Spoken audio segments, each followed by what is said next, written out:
This episode is a tribute to my childhood friend, Zeth Davis. It's also a tribute to all who have fought and won, and all who have fought and lost to their battle with mental illness. It's also a tribute to their loved ones, like Zeth's sister, Zoe, who you are going to hear reflect on her brother, Zeth's passing around 3 years ago at the hands of suicide. As further tribute to Zeth, one of our classmates from back in the high school days, Stoy Prioleau, wrote a song after listening to this episode that you're about to hear. And you'll hear this whole song right after this clip of his sister, an actual audio of Zeth himself. And then after you hear the whole episode, the words that Stoy wrote will have deeper meaning. Depths of a beautiful mind at war and peace. He was a fantastic uncle, and he was a fully functioning part of our family. Haunted by your past, struggle never cease. Well, hello, Aiden. This is your Uncle Zeth. I was calling to tell you happy birthday. Things are going good over here. I just want to tell you I love you. Every time I hear your name, Zeth.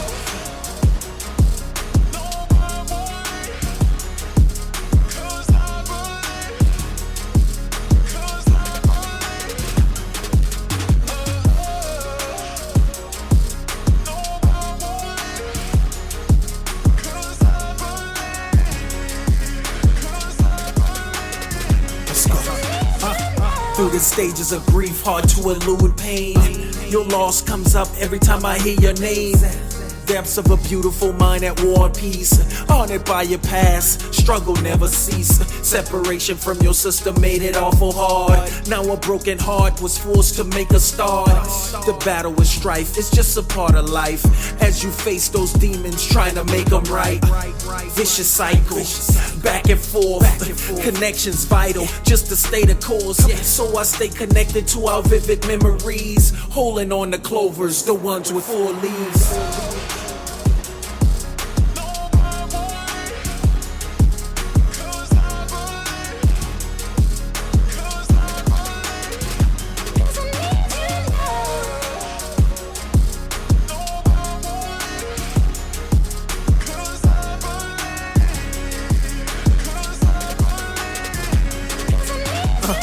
Mental health, how easily do we disregard it? Now I plead to all, remain open-hearted.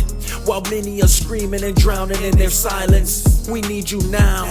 Let's sound the sirens. It's difficult when tools are not provided for, cause that shame and guilt will make you hide it more. We must now empower those to talk about it. You are not alone, empathy will not allow it. Vicious cycle, back and forth.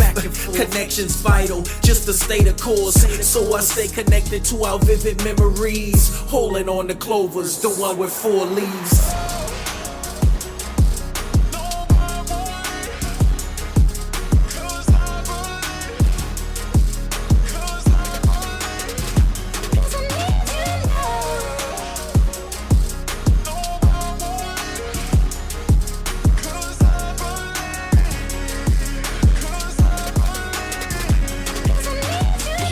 Fell apart in shame, and so you can hear it, you can feel it, can't you? Like, to me, it's like that mental health, addiction, whatever. But when someone you love loses their life to shame, it's a lot. And shame that he didn't, unnecessary shame. Because we all know it's a mental health thing. It is a sickness. It's not your fault.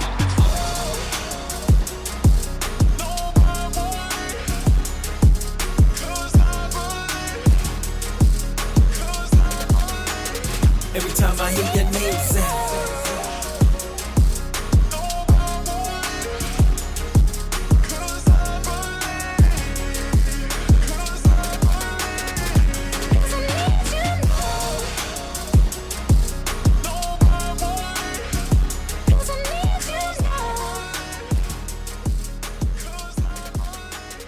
Every time I hear your name, Zeth.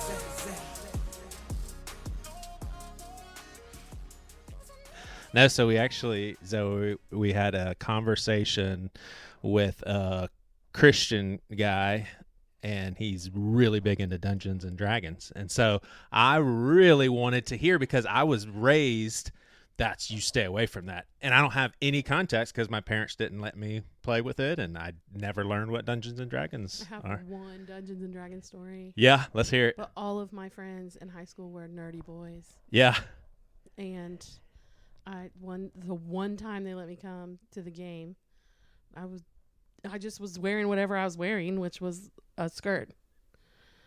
And I got disinvited. I was told I was never allowed to come back. It's basically like my little nerd herd. And then, yeah, they were like, "You're never coming back." And I was like, "What? I didn't do anything." And they're like, "You can't walk into a den full of nerdy boys wearing a wearing a mini skirt and like think we're gonna get anything done." And I was like, "Whoops!" Wow. Like, you could have told me. Yeah. Just wear sweatpants. I don't know. Like, so yeah, I was not allowed to play Dungeons and Dragons either, but for a whole different reason. Right. A very drastically different reason.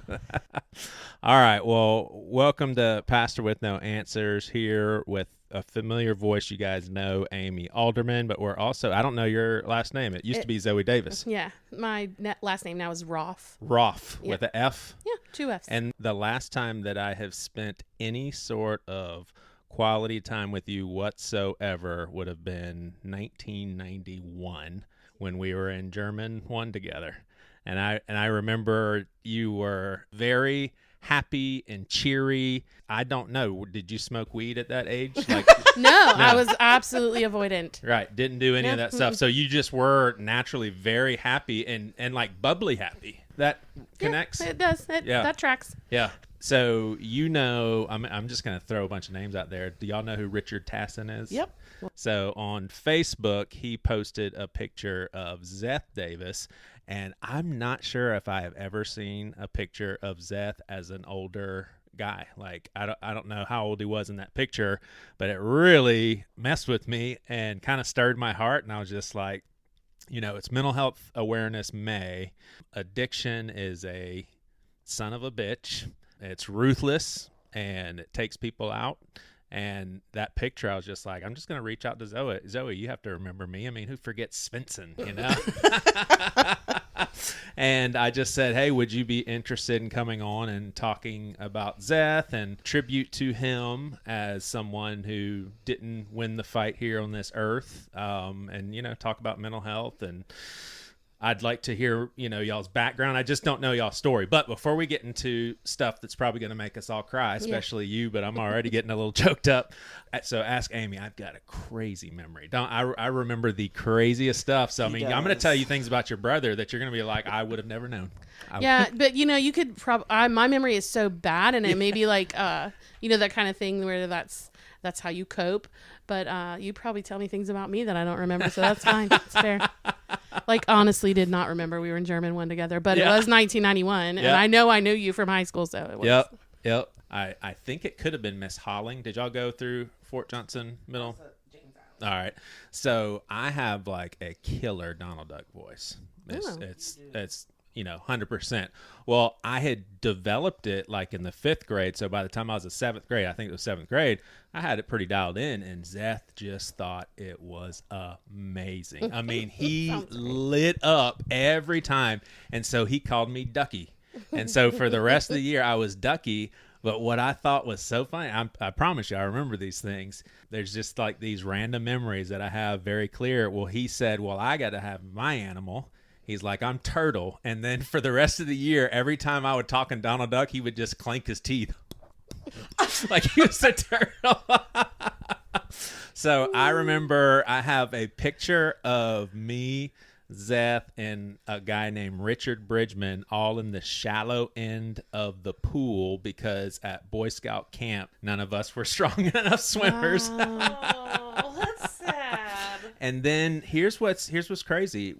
When Zeth and I got older, we kind of lost contact in high school. And I was thinking about this last night, and I was just like, it's interesting to think back how much we mature socially, because I just had it in my head that some of these guys that got like really alternative, like I was kind of you know what I'm talking about when they go alternative or goth or whatever. I saw myself as kind of a wannabe. Like I would buy the Doc Martens and, you know, kind of try to be that. But I was kind of intimidated by the kids who they kind of had that status. And so I just had it in my brain that Zeth probably wouldn't like me. Isn't that awful? Aww. Yeah. So my memories are him in middle school. And then I remember, here's some more blasts from the past. I think he was in a band called Plastic. That is right. With Jeff Gruber Yes. and Zach Payton. Yep. Boom. That's exactly right. You're impressed, Zoe. I am impressed. Yes. I didn't know Plastic had a following that included Joey Svendsen. You're So right. Well, I remember there was 3 bands, and it was like a high school newspaper, and I was like, "Oh, that's cool. I know all these guys." I think Kevin Gaskins was in a band called Sync. So yeah, I've got a really, really weird memory. No, that's true. I think forgot all about I used to have a Plastic poster at my house. Are you serious? Yeah, no, I did, yeah. I have to see if I can find that. Oh man! So answer in as little or as much detail, but I don't really know exactly how he passed. I think he took his life, right? He did, yeah. Yeah. And this is how long ago? It was 3 years ago. April 30th. So it's like I said, just the other day, somebody said, when was that? I said 3 years ago, but it feels like yesterday. So Yeah. Yeah. And you guys as adults were super close? Oh yeah. Yeah. Yeah. He lived with us for a little while because, you know, when people struggle with things, he was back and forth at my house. Yeah. In a lot of ways, you know, part of our very small family unit. Right. Not the extended family. You know, Right. Very close. Right. Now, the only thing that I remember as far as Zeth and any talk of drugs was, I'm pretty sure I remember someone in high school telling me that he's getting high on Robitussin a lot. Mm-hmm. Like that was I think that was common knowledge for yeah, I guess. Yeah, so everybody just knew that sort of thing, Yes. I guess. So I'm just curious, you know, you and I were texting back and forth, and I told you the things I wanted to get into: mental health, addiction, upbringing, and you said it, and I was just like, exactly, not in a way of I'm so smart, but I was like, gosh, these things are just so interrelated. And like, how did you guys grow up? And I guess my first question, so my struggles with depression and anxiety, there's definitely a hereditary link to my dad. He still struggles on and off today. Yeah. Was there any hereditary thing that he picked up? Oh, sure. Yeah. And, you know, the older you get and the more you sort of know, like, you can draw a line. I can go back at least 2 generations before my brother to say, like, oh, yeah, you can just connect the dots. In varying degrees. I think both of my grandmothers struggled in different ways with mental health, and certainly one of my grandfather. Yeah, so it just goes right down. Yeah. And was there anything, and if you just want to keep it generic, but was there anything situational that you guys had to endure, like the early passing of a parent, a divorce, abuse, or anything like that, like that also fed into it? Yeah. Well, actually, we coped with a lot. Like, I would say both of our childhoods involved a great deal of trauma in a bunch of different ways. We lived very kind of high poverty lives. Our parents, there was some definitely emotional abuse, but there was also some physical stuff between my parents that erupted, and they separated. I was 13, so Zeth would have been 10, 11. Mm-hmm. Yeah, he'd probably just turned 11 when that happened. And then we were completely apart for several years. You and Zeth? Yes. Really? God. Yeah, from the time I was 13 till I was 18. Wow. Was that horrible? It was horrible, yeah. So you would have been around 18 when I was in class with you. So I take that back. He came home before that. That was how long I was separated from my mother. Yeah. So till I was about 16. Yeah. Yeah. So did he 3 feel years. like were there abandonment sort of issues? No, we were very close. I think.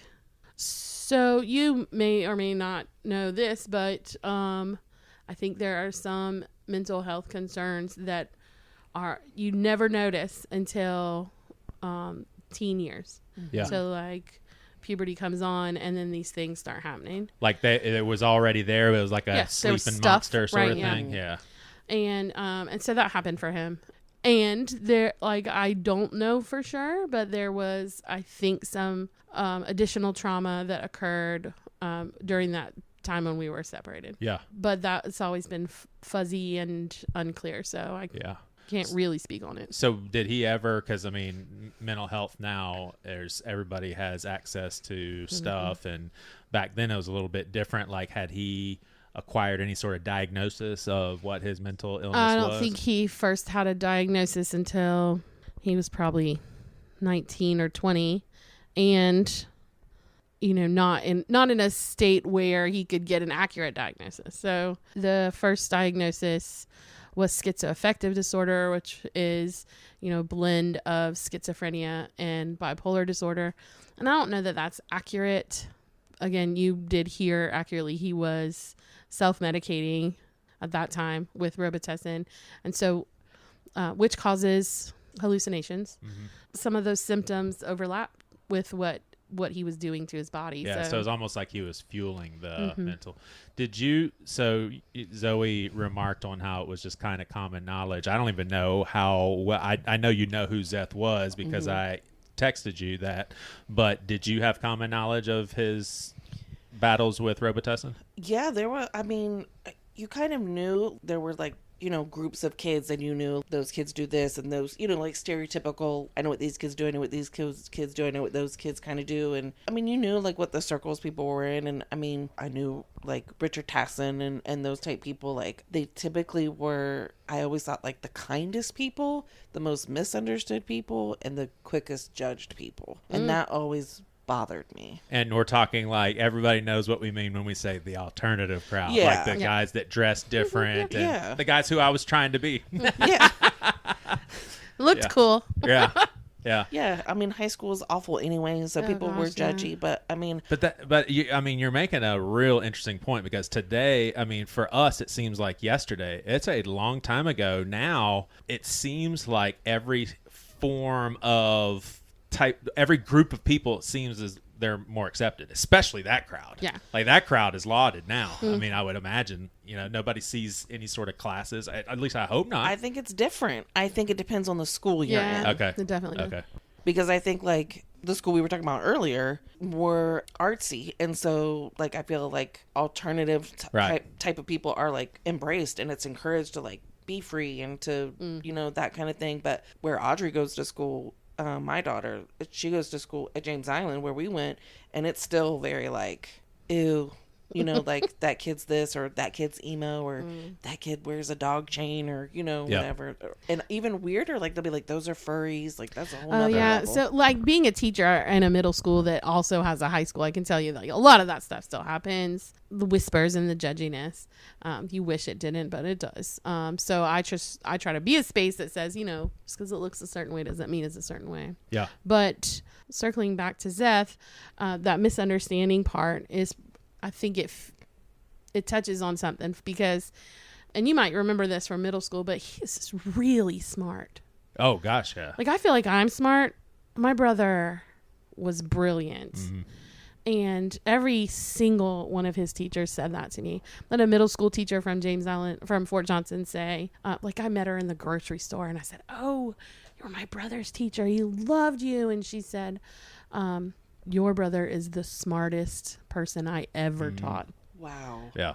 No, I definitely remember that for sure. And so it's, it's kind of crazy when you think he's like tortured genius, maybe. I don't know if he was a genius, but he was brilliant. Yeah. So was he completely open with you when it came to whatever he was doing? No. No. When did you know that he was interacting regularly with Robitussin, and how quickly did that lead to other things, or did it? Yeah, there were other and I'm things. sorry, this is like a bummer conversation. I do think, though, that having the conversation normalizes something that we never want to normalize as far as being okay with it. It happens, and people become addicts, and so I think we need to talk about stuff like this, especially when I hate the fact that people who die from addiction, they're looked down upon. It's like, do you know what addiction means? Like, that's a big battle. Actually an illness. Yes. Right. Yeah. So I would say he hid a lot from me because I was his person, and he definitely didn't want me to see him other than, how he wanted me to see him. And so, I knew. But because you become a safe space and you become the person that sweeps in and picks up and sweeps in and picks up. So, I was aware. But in my understanding of my brother, I can tell you that from beginning to end, it was definitely a self-medicating practice. Mm-hmm. And so there was something underlying before any kind of substance at all. Right. It wasn't like he was just say, hell, I'll just start recreationally using something for fun. Right. It was. And I have to say, like, in his lifetime, the worst, most detrimental thing that he did to himself was alcohol, which is readily available for absolutely everyone. Right. I think that something you're saying is like really important to point out, that not all people who use drugs are self-medicating, but I think a lot of people or not everybody who does drugs has mental illness, but I think a lot of people who have mental illness end up self-medicating, just trying to get relief from whatever. So, I also have anxiety and depression, and mine didn't hit until I was an adult. It's hard. It's so hard. And it's hard to know, like, how to fix it, and especially I would feel like your brother, even though brilliant, he's young. Like, that's a lot. Yeah. When it started to really get him, when the mental illness started to hit him, he was so young. And we also didn't have the tools. We didn't have parents who had the tools. We didn't have that available to us. So, it wasn't like there were parents in play to the point of, oh, we got to get you help. No, there wasn't a lot of parenting going on. Yeah. But beyond that, my parents were both suffering from addiction and mental health issues. Yeah. So, in various degrees. And so they didn't know how to help themselves. They didn't know how to help us. Right. So he was kind of like, as a teenager for sure, just left to his devices. And those are not the best devices. Right. Yeah, for sure. So this went well into his adulthood. So I think you said 3 years ago he took his life. So he was well over 40. The drugs, did it expand to other things? Was it mainly alcohol? Does that even matter? But was that a thread that ran through his whole life? Something that he just never was able to overcome? Yeah. Yeah. But did he have seasons of soberness? Mm-hmm. Sobriety? Yeah, I don't know how many or how long those lasted, because again, he definitely wanted to protect me from whatever bad thing. But I think, like I said, the worst for him, you think it was all this stuff when he was a teenager, and I don't think that was the worst. The worst for him was the alcohol, which is not really illicit. That's the thing that really got him, and that was the thing that was pervasive in his adulthood. Yeah. And this was, I think, one of the hard things was I had never in his life heard him talk about wanting to be sober and really being done with all of this. But he had been talking about that. We were throwing everything we could at that because he'd never said that before. So we were looking at rehab facilities and AA and just sober friends and like where can we fit in to support that. He was actively doing it, but I don't know if he was just actively saying that. Mm-hmm. And so what ultimately took his life, I believe, like I know it was suicide, he took his life, but it this is the part that's hard. Uh-huh. Was that he was trying to be clean and he fell off the wagon, and he was hiding it from everyone. So his roommate was Rich Tassin. Okay. Another roommate. He was hiding it from them, and he was hiding it from me and from my husband, all of whom were like trying to help. And so when it became obvious to people around him that he wasn't doing as well with it as he wanted to be, he just fell apart in shame. And so you can hear it, you can feel it, can't you? Mm-hmm. Yes. Like, to me, it's like that mental health, addiction, whatever. But when someone you love loses their life to shame, mm-hmm. Yeah. It's a lot. Yeah, for sure. And shame that he didn't have, unnecessary shame. 'Cause Right. we all know it's a mental health thing. It is Right. a sickness. Right. It's not your fault. Mm-hmm. Yeah. And so we can do something. Yeah. Yeah, it is. It's crazy because, I mean, you at a very more intimate level, but all of us who are thinking Zeth, we're thinking really fun guy, really loving guy, really smart guy. And he's thinking, I feel so shamed and I can't take what people think about me, Yep. And I can relate, Amy knows the details of my story, but I mean, I now know what it feels like for your brain to tell you that it's really the only viable option. Like, it wasn't like I decided I just can't take this pain anymore, I think I will peace out. It was, I don't think that there's any other choice. Like, my brain just got messed up, sort of thing. And so, I'm really glad that you brought that up, as far as it's we have a pastor that we really adore at Seacoast, and he kept telling me through my mental health crisis, he's like, Joey, this is happening to you.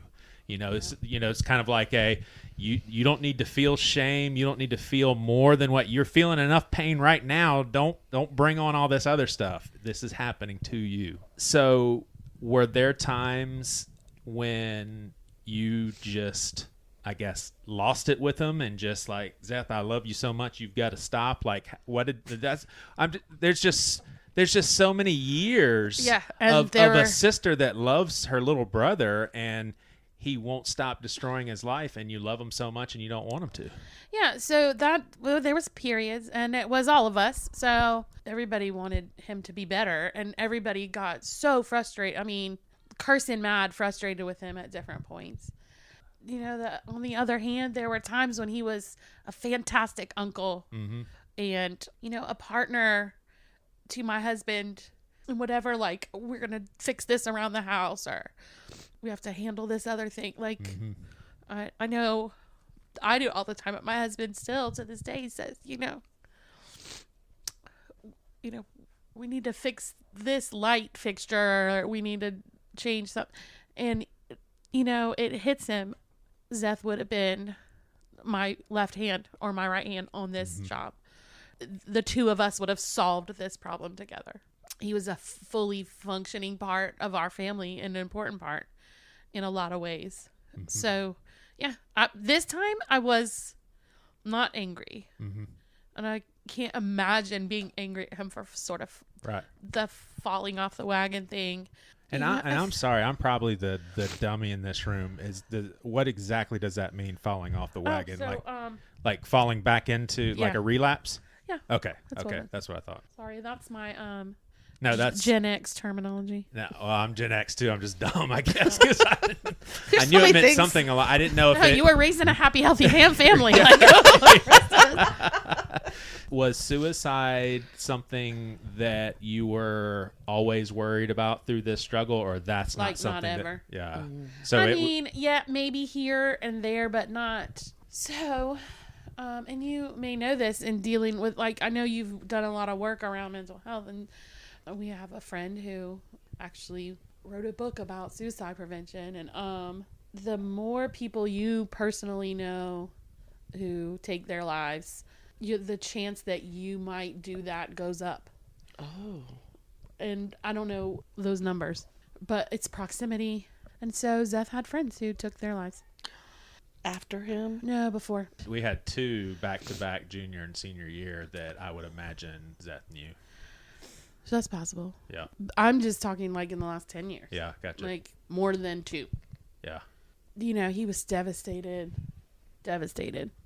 So I just kind of thought, like, he'll never do that. I have a nephew struggling with addiction, and our fear is always not necessarily that he would like get so frustrated or shameful that he would take his life, but that he's going to drink or do drugs and get hurt and that take his life. You know what I mean? Like, would you ever worry, like, don't drink and drive, like, or was he so high functioning it wasn't a worry? I just worried all the time. Like, I don't know that my worry had a face or, like a descriptor. It was just all the time worry. This one took me off guard. Like, I don't know how I could be ready for it. I just wasn't expecting it. Yeah. It took me by surprise. I thought he was in a place of healing, and he just wasn't. But having said that, there's all this other stuff that's tied into it, right? So my mother, after years of depression and alcoholism herself, like, she received a cancer diagnosis and then had like a 2-year battle with that, and we knew it was terminal, and she passed about 4 months after my grandmother passed. Gosh. And just at 90 whatever. My brother is, such an empath, such a big heart, and everyone who knows him tells you that same thing. He just felt all of that so significantly. And so the day that he took his life was 2 years and 5 days after my mother died. Like, days. Wow. Right. And it wasn't until like a couple of days later when I could breathe through it and I saw it so clearly. I know those are connected. Mm-hmm. I know that he was in a bad place. Yeah. Because every time it was the anniversary of anything that bad ever happened, he just, like your memory, he had it all stored in there. And so every time he would feel all the feelings. So, right. We all do. Yeah. But those things are connected. Yeah. So we now live in a different era where we know the sorts of, we may not know exactly what we need, but we know we need something. How have you been taking care of yourself, especially since his passing? Yeah, I think I'm an odd bird. Yeah. When it comes to that, but I'm one of those people, and you may see that I have all my feelings. Nothing bottles up. Mm-hmm. But I am having all of them. I let my feelings just happen, and sometimes that's hard for other people to watch or be around, as I'm a lot. But I mean, I think the biggest way that has affected me outside of just having the feelings all the time is I am less of the extrovert that I had always been. I just need more by myself time. Mm-hmm. And it's not, sad, dwelling on all the things, miserable by myself time. But in the last couple years, I just need more recharge time. Mm-hmm. Just to things should be quiet. And I never was like that my whole life. I never needed quiet anything. And you recognize it as the result of what you've been through. And I'm okay because I allow myself to feel the feelings, and I don't worry about, how that's going to affect people around me as much. Right. Maybe I should, but I don't know. But that's my coping mechanism, and I haven't fallen apart. I don't know. Maybe I need a therapist, but I don't have one.